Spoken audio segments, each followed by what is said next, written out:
And we're live on this very special day, a very special day when James Comey and Letitia James are trying to undo their situation in court. I'll tell you, these folks are getting kind of nervous. Make sure you subscribe, share, like. We're going to talk all about that. Plus, AOC's big power grab, for goodness sakes. She's trying to take over the entire Democrat Party. But you know what? That's actually good. That's actually good for those of us in the conservative community.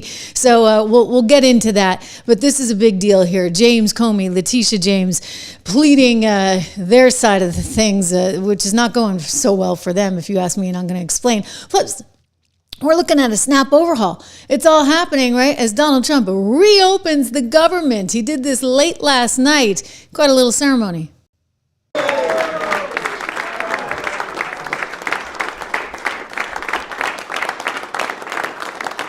I like it. And as I said, we will get into the power grab by one AOC. Welcome to the show, everyone. I am Trish Regan. Good to have you here. Make sure you subscribe.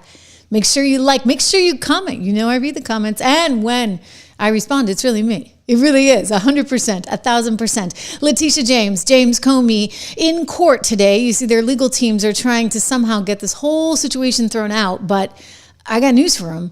Like any which way you slice it, the federal government is going to be able to come back. I mean, you can try and run out the clock on this. You can say what you want about Lindsay Halligan, and we'll get into that. And hey, maybe they have a teeny tiny little toe to stand on, but it doesn't matter because ultimately the government can say, okay, you want to get rid of Lindsay, we're getting rid of Lindsay if that's what they decide. And they can say, we've now got 6 months to put somebody else in. So this is not a get out of jail free card. This is Letitia and James Comey trying to play things out to the midterms. So here's what we got. Okay, they're in court today. Their legal teams are trying to get rid of one Lindsay Halligan. But, Lindsay in the meantime is bringing all these receipts. Receipts like this. Look at this from James Comey. His notepad saying all the things that they were planning to do with Donald Trump. And then take a look at this one. Oh, remember that house there in Virginia? The $109,000 3-bedroom, 1-bath property that was quote unquote a second home in loan documents. That's coming back to haunt Tishy baby in a pretty big way. This is the original document, guys, the second home rider, if you will.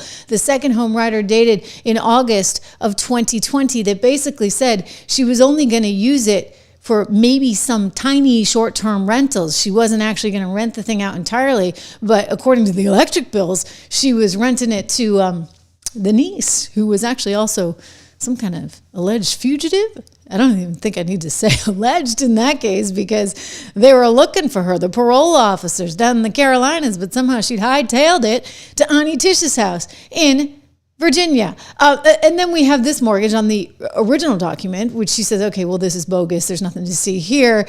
It did say in that, and she's just claiming this is a power of attorney mistake. Oh, nothing to see here. She claims because it was a mix-up with her power of attorney, who said it was her principal residence. I mean, woo, this lady is not looking so good, especially when you consider the history, right? The history. I've shown you guys the mortgage with daddy too, right? She went down as his wife in that one. I mean, our friends at News Nation running this headline right now. James Comey, Letitia James argued district attorney's appointment was invalid. Charges should be dropped. Well, good luck on that. Here's one advocacy group that also came out almost as though on cue. Advocacy group wants prosecutor Lindsay Halligan investigated, alleging abuse of power in charges against Comey and James. So this is a legal watchdog group, they claim, and they say they've got these bars, that were effectively state bars of Florida and Virginia that are investigating one Lindsay Halligan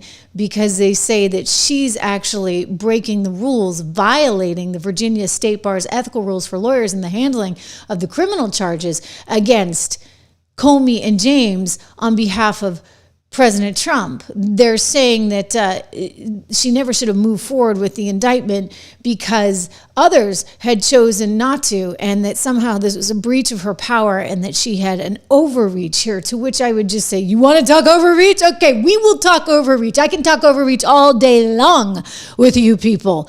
I'm looking at her right about now. This lady did all kinds of overreach, trying to bankrupt the former president of the United States so he wouldn't run again.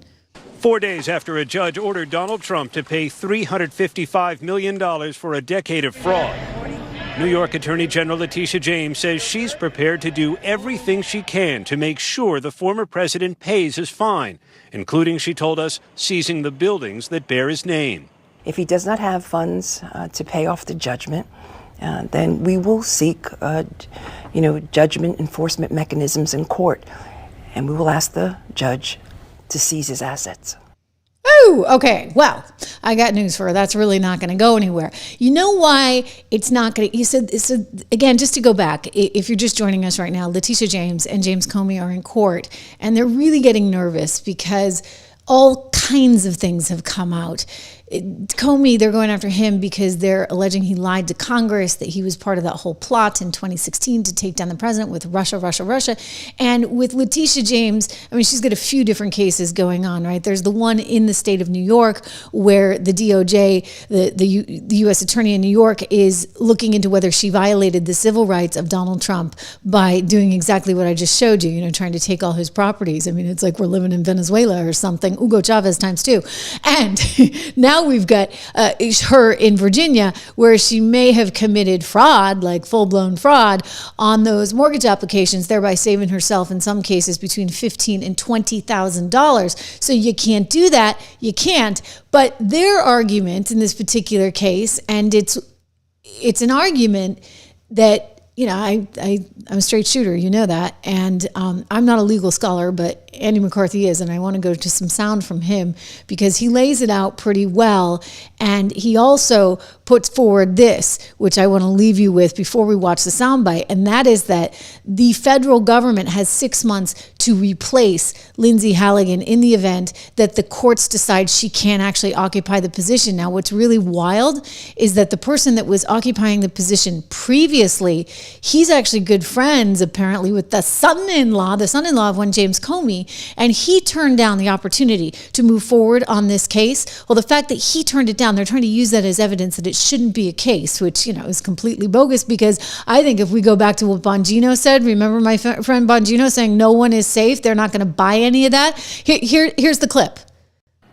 Let me ask you about, are you going to be looking into, Cash and Pam, any potential collusion between the DOJ, Letitia James, the novel legal theory of Alvin Bragg or Nathan Wade or Fani Willis and the DOJ? Is that something? Has anything come up? Is there any way to determine whether or not evidence was destroyed in any of these cases? Well, there's always a way to determine that. I don't want to comment on that specific case right now for a reason. I don't want to get ahead of the Department of Justice on that. But I want to say this. The FBI obviously has the public corruption portfolio. And yes, if you are a corrupt politician out there, if you are engaged in behavior, you know what you're doing, we're going to find you. I promise. No one is going to get off. The days of selecting and putting your partisan bias on and taking care of your friends, those days are over. You know what, Sean? I don't have any friends. I don't want any friends. Well, maybe outside of you and a couple of. I don't care. I didn't come here for the money. I didn't come here to make. I know. No, you didn't go there for the money. I can tell people that for sure. No, I didn't come here to make friends. I don't give a damn about friends. I don't have any friends. I don't want any friends. I got my wife. I got you, and I got a small crew of people. So I don't need any friends. If you want a friend in D.C., get a dog. We're coming for you. That'll help. Exactly. You want a friend in D.C., right? Go get a Labradoodle. Oh my goodness! All right, I love Dan. I love Dan. He really is a good guy. And he, by the way, he's in the middle of a tiff with Senator Massey. If you guys have been following that regarding some of the stuff in J6, and he just called him out completely on Twitter today. It was quite something to see. I mean, the assistant director of the FBI really mad because he had apparently been quite willing and did some talking to Massey, and all of that sort of fell on deaf ears, and he called him out for it. But anyway, Dan is making the point that, you know what, it doesn't matter who you know. So James Comey, even though your son-in-law was working in the U.S. Attorney's Office in Virginia, even though Eric Siebert hung on to his position until the 11th hour, until they had no choice, right? They were running the timeout on this clock. They had to come forward and actually file this indictment, or else it wasn't going to see the light of day. And that's why Lindsay Halligan came in there and did what she did. And now they're trying to say, well, you got to get rid of Lindsay, that it's invalid because she doesn't have the right to do that. But even if they do that, and that's what McCarthy's going to explain for you right here, even if they do that, and it's quite possible that the judges say, okay, Lindsay's not valid, blah, blah, blah. It doesn't matter because the federal government still has 6 months to put in a replacement so the indictment would hold. Let's go to McCarthy laying it all out. This really isn't any fault of Lindsay Halligan's. The statute that she was appointed as interim U.S. attorney under allows the president or through the attorney general to appoint an interim U.S. attorney for 120 days. And by the time Halligan got the job, her predecessor, Eric Siebert, had already served the 120 days. So they have a good argument that she's probably not qualified under that statute. So what's the pushback then? Take her side. Well, I think the pushback is what the Attorney General and the Justice Department want to argue is that authority to prosecute in the United States comes not from the district U.S. attorney, but from the Justice Department and the Attorney General. So in order to try to firm this up, what Attorney General Bondi did was appoint Halligan as a special attorney and say that that was effective as of 3 days before Comey was indicted. The problem is she didn't do it till October 31st, and she's trying to backdate it, and I don't know if that's going to work with the court. All right, so what would the move would be, okay, we'll get another attorney. Is that correct? Is that it? Is that one way to fix it? What could happen, this could be much ado about nothing because they could disqualify her, but there's another statute that says the government would have then 6 months to bring a new indictment. Bingo. Okay, so that's the important part of that you guys just need to remember. So the issue here now, and we've talked about this before, is time, right? And everybody's impatient. Everybody wants everything to happen yesterday, and they're moving as fast as they can. They want to make sure that they have solid cases that they are bringing forward, and these kind of technicalities can get in the way. However, they do have, as you heard Andy McCarthy explain, they have 6 months, the federal government, to replace Lindsay if, in fact, the court decides that the clock has ticked the 11th hour, or I guess in this case it would be midnight, and that she's out. But the indictment, in theory, then should still hold, or you push back the clock and you get that additional 6 months. That's what I would hope would happen. Certainly in the Comey situation. The other thing that the administration will likely argue is that Comey has actually effectively lengthened the statute of limitations against him because he was out there, I mean, quite recently, speaking out against Donald Trump over and over and over again, thereby having this live another day. And so that will be another argument they make. In terms of Letitia James, I mean, you got plenty on this lady. I mean, for goodness sakes, you don't have to stop at the mortgages in in Virginia. You got one or two in New York as well. Well, certainly the brownstone, that was somehow the family dwelling that actually she was renting out, and she said was only 4 floors when it was really 5. I mean, these are the kinds of things that they can go after.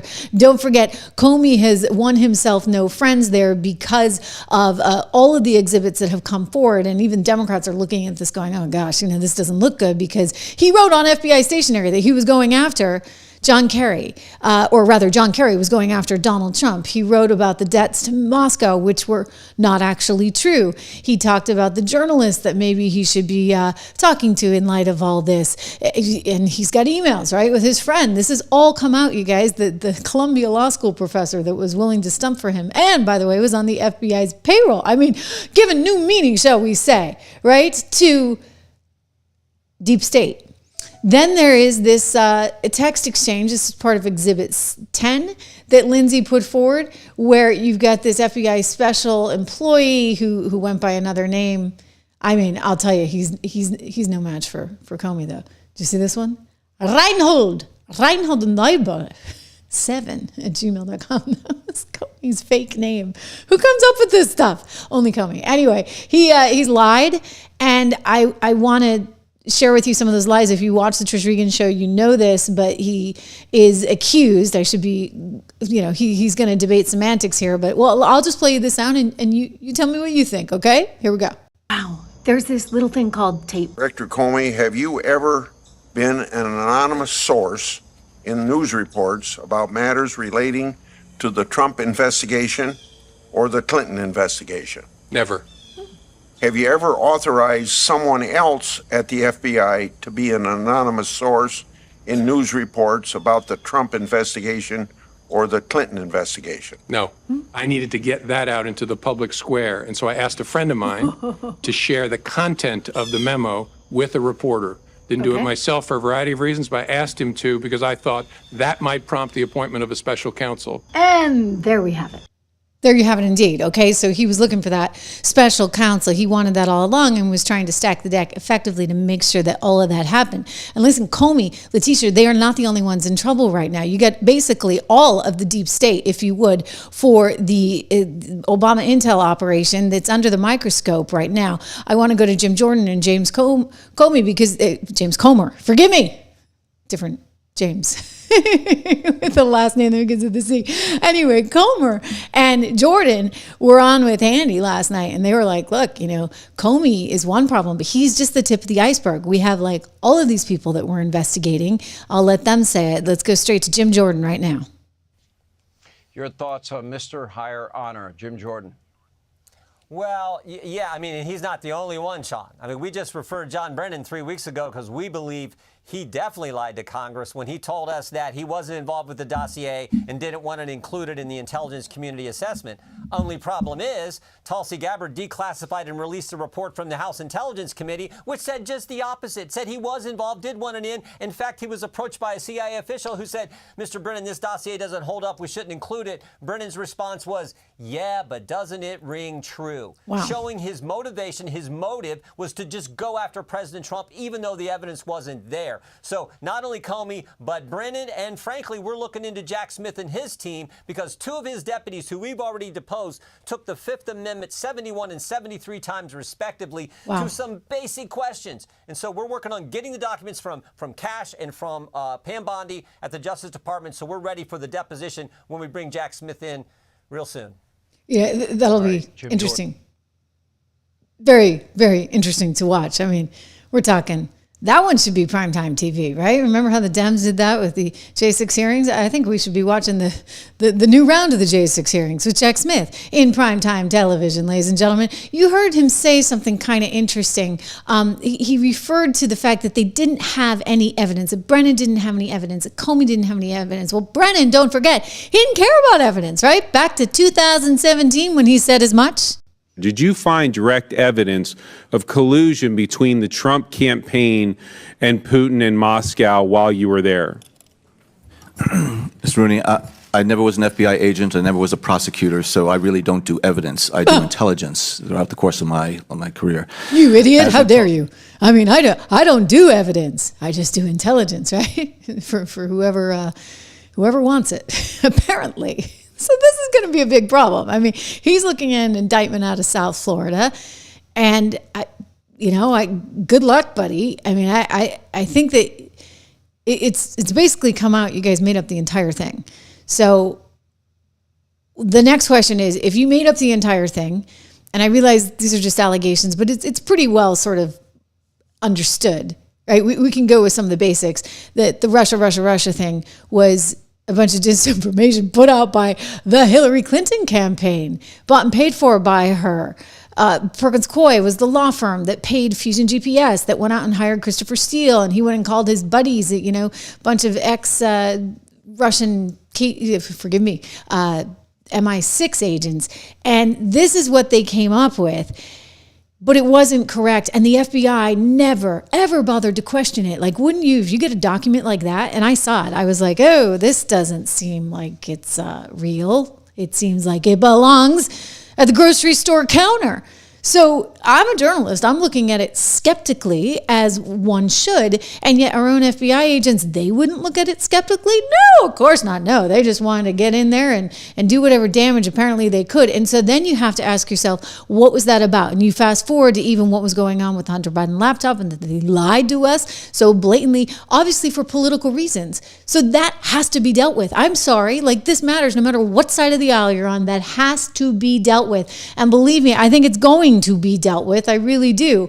Provided, of course, the right people, dare I say, stay in charge. That actually really does matter. I mean, if Democrats take control of Congress next year, they're not going to just block Donald Trump's agenda. They're going to basically work every day to try and undo it. And they're going to try and pack the courts. They're going to try and raise taxes. They're going to try and gut border security. And they're going to push through every far left policy you can possibly imagine. I mean, Hakeem Jeffries, Chuck Schumer, if they're still there, because that's a big if, they won't rest. AOC certainly wouldn't rest until they've reversed all of Trump's victories. And there's a lot of victories. So to stop them, voters must believe Republicans are delivering a better deal for their wallets. And that's why Americans for a Balanced Budget, we're proud to have them as a sponsor on the show, is calling for Congress to reverse a massive health care tax hike set to hammer millions of hardworking Americans with higher costs. Congress must extend critical health care tax credits that keep premiums affordable for working families while buying their own coverage.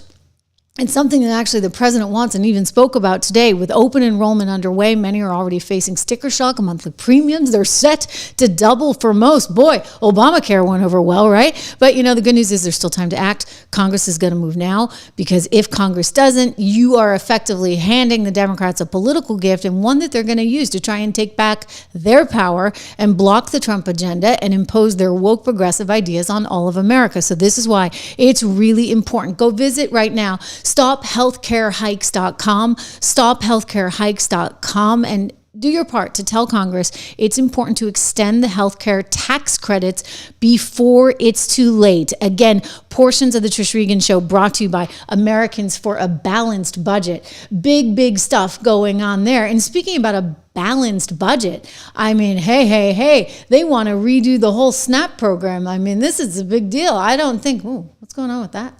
Do you like that graphic, guys? They want to actually do some real work when it comes to this SNAP overhaul. So this is important. SNAP possibly seeing some of the biggest changes that we have seen in decades. I mean, maybe you got to go back to Bill Clinton and Newt Gingrich and the welfare reforms that we saw there. And I'll tell you, a lot of people want this big time. Oh yeah, listen to this guy. I'm just gonna say it, and I don't care who get mad. Should no grown, able-bodied people be freaking out about no food stamps? If you got 2 legs, 2 arms, you can get up and talk on the phone. You can get up and take your behind to work. I'm talking to able-bodied. You heard him. Okay, so able-bodied people. He's like, you got to do your part. I mean, very different than this woman apparently on social media trying to explain how you can. Find another way to deal with your dwindling SNAP benefits. I mean, I'm like, what? There's something wrong with the world. Hi, you guys. I'm out of the store. They wanted $7 for this. Mind you, I don't have food stamps anymore. They cut me off. So I only had $22 left in food stamps. So this is what I stole. Okay. They wanted $9 for this. I said, I don't got $9. Then they wanted $2 for this. They wanted, sorry, it's all f***ed up because it's been in my purse. $7 for this. I'm making some stuffed salmon today. These are needed. I'm not paying $7 for that. Okay, let me show you the most important thing to me. Short ribs. Take off the label so that you don't beep. Get your f***ing meat. How many do you think that I got? She's like Mary Poppins with that bag. How many short ribs is that? All for free because you stole it? I'm sorry. I mean, she really does look like Mary Poppins with the big bag, and she's just pulling one thing out after another. So there's this sense of, well, we deserve it. It's what's coming to us. As Whoopi Goldberg would tell you, you're entitled to those entitlements, right? I have no faith that they're going to negotiate and come back to the table. And I'm glad that folks, maybe, because again, we have seen. You say this is going to happen, and then it doesn't happen. Right. So surprise me and show me that this is really, that people are going to get their money, that people are going to get the money that they are entitled to. It's not a gift. Right. They're entitled to this money during when there's a shutdown. You're entitled to that money. Yeah. You're all entitled, right? And I guess you're entitled to a multi-million-dollar salary despite your lousy ratings there on The View. Oh yeah, the FCC is looking into that one. Anyway, the president has promised a total overhaul of SNAP. I want to go to Brooke Rollins, who's running some of the domestic agenda. She spoke with Laura Ingraham last night on Fox. Let's take a peek. And 20 plus others did not, and we're in litigation right now. But of the 29 that complied, what we have found is staggering. 500,000 people getting benefits 2 times under the same name. 5,000 dead people. 80% of the able-bodied Americans, meaning they can work, they don't have small children at home, they're not taking care of an elderly parent, they can work and they choose not to work, of course, because they're getting significant benefits from the taxpayer. So this light, Laura, that has now been shined on what is perhaps one of the most corrupt, dysfunctional programs in American history, that we are working now. Very big announcements coming next week on this. We are cracking down. We now have a plan to fix it, and we're really, really excited about doing that for the American people. So this has been going on for many years. I mean, I think I covered this on the radio. It's just right? I mean, again, I think the last time we saw any kind of overhaul of this was back during the Clinton-Gingrich era. So we're going back a ways. The other thing that I would point out is that Americans are sensible people. I mean, hey, we're no dummies, right? If you're going to actually pay us more, I remember doing this and covering it in the 2016 presidential debate, and I had the undercard at Fox Business because there were so many candidates, right? So I had a bunch of people on stage, and one of the questions that I put to them in that debate was, hey, you got to think about sort of the reality of the situation. If you're a single mom living in the state of Hawaii, I don't have the exact numbers off the top of my head. I did at that particular moment, but it was somewhere in 2016 around $60,000 that you were going to get in all your benefits, federal and state combined. So if you're a logical person, why the heck are you going to work, right? Wouldn't you want to stay home and get your $60,000? You're not actually going to want to, take a job that may only pay you $40,000. People are logical and they make logical decisions. And so while you want to have a safety net, and don't get me wrong, I'm a pretty darn nice person and have a ton of empathy. And I cannot stand that when they try and say that conservatives are somehow cold-hearted. We're not. We believe in community and family and church and all the mechanisms around you to try and help people in difficult times. And yes, government's part of that too. But you can't have people abusing the system. It just has to stop. And what an amazing opportunity to actually rehaul all of this. And that is what the Trump administration is looking at doing right now, in the here and now, ladies and gentlemen. By the way, speaking about SNAP and diet and food and everything, quick shout out to one of our great show sponsors. Balance of Nature. Go to balanceofnature.com. Use my code. You help the show. You help yourself, because this is good stuff. 31 ingredients. And I promise you're going to recognize the name of every single one of them when you turn over that supplement bottle and you look at the back. It's like, oh, okay, well, that's nice. I know what's in this. They freeze dry it, they take out all the good stuff, right? And they pack it in to your supplement that you can take daily. I think it's great stuff. Everybody seems to love it, by the way, even my kid's music teacher. So how do you like that for an endorsement? With new customers right now, you can use my code word Trish, get 35% off. You get a free fiber and spice bottle of that supplement with it as well. And then they have free shipping, and they also have money back guarantees. So you really can't go wrong. Check it out. Balanceofnature.com. Again, for people that are new to this product, I want you to use my code word Trish, Trish. You know how to spell it. AOC, woo, she's prepping for a big coup. I mean, this is like her total moment. She's been looking forward to this day for a while. And I'll say this, you know what? Fine. It's good news. The government is open again. That's what you should want. Just don't tell AOC. This was wonderful news we got last night. Go up, and if you remember President Barack Hussein Obama, when he came up with this crazy idea, he said everything's going to be great, rates are going to go down, payments are going to go down, everything's going to go down. It went the exact opposite, with the biggest increase of healthcare in any country. It's a disaster.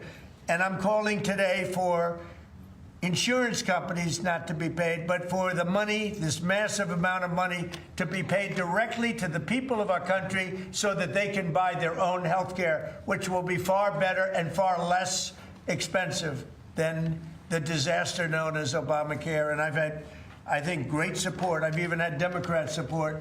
So we want the money that would be going to the insurance company, which is hundreds of billions of dollars. You know, their stock prices have gone up by 1,000% in many cases, 1,000% over a short period. I would just say, you know, it's kind of amazing that they were willing to shut down the government over this $1.5 trillion that really is being pocketed not by the people, but by the insurance companies, while simultaneously, you know, helping. And this is the problem of what Biden did. You bring in millions of people, for goodness sakes. Now you got to cover them on the insurance front when they go to the emergency rooms, and now you get the hospitals saying, okay, we need this $1.5 trillion. It's not okay. It doesn't make sense. But look, I mean, AOC Max,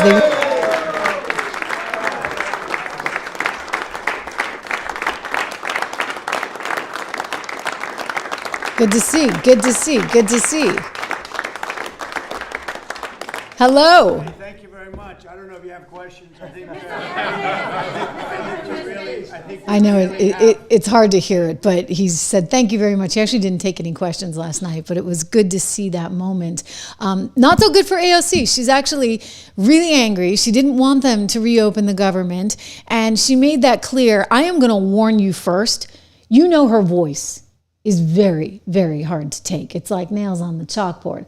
Well, when they interview her in a hallway and the audio is kind of funky, it gets even worse. But listen to the context of what one AOC, Alexandria Ocasio-Cortez, is trying to say. Here we go. I think it's important that we understand that this is not just about Senator Schumer, but that this is about the Democratic Party.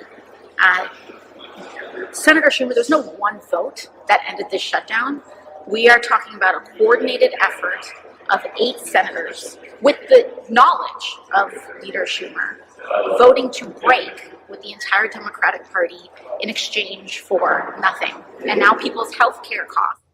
Oh my gosh. I mean, she looked like she was ready to cry there at the end, but this is a coup. She wants to take over the party. She's got the likes of, you know, I don't know, Ma'am Donnie there in New York, who just announced that the fire alarm guy, you know, the guy who's like a kid in grade school trying to pull the fire alarm because they're trying to get out of a test. He was trying to get out of the budget vote. So he actually went and pulled the fire alarm there on Capitol Hill. I'm still waiting for him to face the consequences of that. I mean, in part he did, right? Because they voted him out. Now he's going to join Ma'am Donnie's transition team. So she's got her little commies all lined up in a row, ready to go. You know, one of them is not falling in line. The gentleman, senator from Pennsylvania, who we learned just moments ago, he's okay, but he had a heart situation earlier today and he fell actually straight on his face, and he made a joke about it, telling people, well, if you thought I looked bad before, wait till you see me now. But here he is just last night talking about how, you know, you can't just label an entire group of people as mean or bad because they want to actually get some reforms through. So this is the challenge that AOC is going to find. And I'm beginning to think that someone like Senator Fetterman is just going to have to switch sides. Here we go. You said, quote, "I've drunk deeply of the venom of both the left and the right. As a connoisseur, I can confirm that the most poisonous, the bitterest, is from the far left." That is pretty remarkable to hear you say that as an elected Democrat. Why? No. You know, it's just been my personal experience on this thing. And when I asked my digital team, I said, you know, we're on all the platforms. You know, really, what's kind of the harshest? What's kind of the most personal? And the answer was immediate. He said, "Oh, blue sky. It's blue sky." And the difference is, I mean, the right would say really rough things and names. You know, some names I won't repeat on TV. But the on the left, it was like they want me to die, or that we're cheering for your next stroke, or that's terrible that depression won. Why couldn't it depression won? And I hope your kids find you. I mean, they even have like the graphic, a GIF where they have like a stroke, in your head, cheering at that. Yeah, and they said that. I remember one. They claimed, "Oh, the doctor let us down," and why did they have to save his life? I mean, just really like. I just can't imagine. People are wishing, I wish he dies, or I want him to die, literally cheering for a stroke. And I don't know what the kind of a place where that comes from. I mean, that's much different than just calling me a name. That's really been consistent, in that community online. Yeah, I mean, that's pretty unbelievable. And now you think about him and his challenge that he faced just today. I mean, just after saying this as recently as last night. So John Fetterman has been hospitalized. We were told he is in stable condition. He's good. He, made a joke about wait till you see me now, but it's a heart condition. And apparently he fainted as a result of this.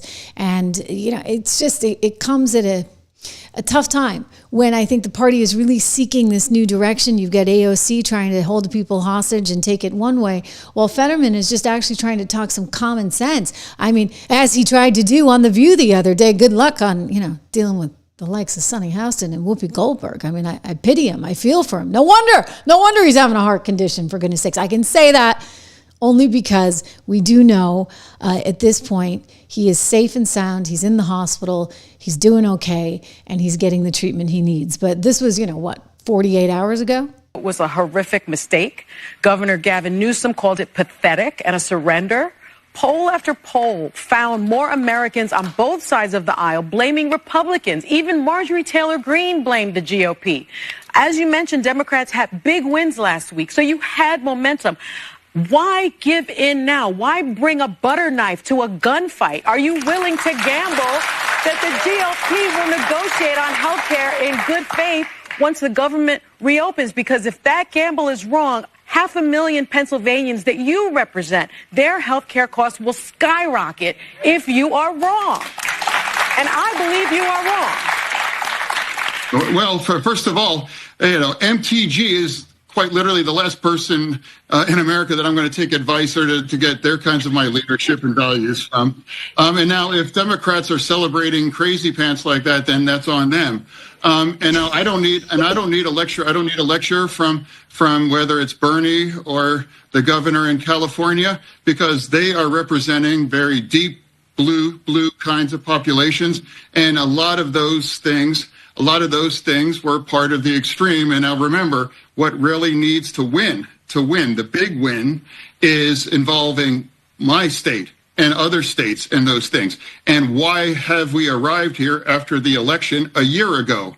We got to forget some of the things that cost us that election. Or now, for me, it's like, that's why I'm trying to remind people that kinds of the extremism, we can't return to those kind of things and realize we need to find a way forward. And I would like to, rather than cite MTG, I'm going to cite one of the new governor-elects saying that my election is not a green light to continue this shutdown, because I promise you, this isn't a political game. It is viewed by many of us, but the reality is 42 million Americans now not sure where their next meal is going to come from, and because we vote like that, or people that haven't been paid for 5 weeks now, and that kinds of chaos. Those workers have to borrow more than $500 million, from their credit union just to pay their bills now. So for me, we're in the middle of this. Senator, I got to ask you to hold up. Right, yeah, the opportune time for a commercial. I would just say this, you know what, and here's the headline. The Democrat Party needs him right now. They really, really need him. He again was hospitalized after a fall near his home, which is said to have caused minor injuries to his face. But this was after a guy who had a stroke before. And don't forget, he suffered from that pretty significantly. In this particular case, he felt lightheaded, we're told, which was due to a ventricular fibrillation flare-up. According to a statement issued by his team, ventricular fibrillation is a type of irregular heartbeat, and so it would make sense that you would run the risk of fainting with something like that. He's remaining in the hospital at this point for observation so that doctors can, quote, fine-tune his medicine. And his team said out of an abundance of caution, he was transported to a hospital in Pittsburgh, and it was revealed there that he had had a ventricular fibrillation flare-up that led to him feeling lightheaded, falling to the ground, hurting his face. And again, he's clearly come to, because he had this to say: if you thought my face looked bad before, wait until you see it now. So good sense of humor there from the senator. But I'm going to tell you guys, the party needs him. They desperately, desperately, desperately need him right about now, because it's being held hostage by the likes of Jasmine Crockett. We talked about her yesterday, and by AOC. So that is not a good scenario. I do want to just mention the market here, because I have my publication 76 Research, which we just put out a note. We just put out a note at 76 Research. I would actually encourage you. Let me see if I can actually get that on the screen. I hope I can. Maybe I can, maybe not. Okay, here we go. 76research.com. Go there, check it out today, because we had quite a wild ride there in the markets, and you've got stocks just trading way down today. Tech getting killed there amid concerns that the Fed is going to hold interest rates steady in the month of December. Now, the fear is that some people, Lisa Cook, maybe looking at you, I don't know, a few others on the Federal Reserve, are unwilling to move on interest rates because Donald Trump is president. And this is a situation where you actually kind of need to give a little bit more. You don't have any inflation in the economy. You got oil prices coming down. You've got, these home foreclosures. I believe that the latest statistic showed that they were way up. They were way up today at, I want to say, a 20-year high, but let me double check that. So this is not good. Okay, yes. No, forgive me, not a 20-year high, but rather you're seeing new foreclosures there jump 20%, the story coming to us on CNBC there earlier today. So 20% jump in home foreclosures, which would be a sign of distress, right, in the housing market. And this is what Donald Trump has been talking about for some time, that there is distress there. They are seeing it in the used car market as well, that people cannot afford these rates on these cars. And so what do you need to do in that case? You would make the case that you need to lower rates. And so that got the market a little bit nervous. And I'd also say this, there's this window dressing that they do among money managers, before year end. And if my colleague Rob Horton and I were really into that, I guess what we would do is we would actually move forward and say, hey, you know what? We will just sell all our stocks and we will look like we are heroes, right, at the end of the year. But we're not doing that because we are big believers in sort of long-term investing. And so we have great research for you there. I would take a look at it, especially when you see these dips, or as we like to think about them. And everybody, by the way, I'm going to caution you, everybody has a different circumstance and time horizon, if you would. But Rob and I still remain pretty committed to tech and to a lot of cryptos. I know that annoys Don Baca, but it is something that we're a big sort of believer in, if you would. And we have no reason to tell you this other than we want you to do well. We want to do well, right? We want those portfolios to do well. So go check that out. You can get my newsletter there at 76research.com. It is fantastic to have you all here. Make sure that you subscribe, that you share, that you like, and you make a comment. Let me know. What do you think of the market downturn? Do you think this is here to stay, or is this just a blip? Do you think that the Federal Reserve is getting political and is deliberately trying to undermine the Trump economy as we head into midterms? And what do you think should happen with Letitia James and James Comey? I want to know. Leave a comment. Make sure you subscribe, share, like. Good to have you all here. And I will see you back live on the Trish Regan Show tomorrow.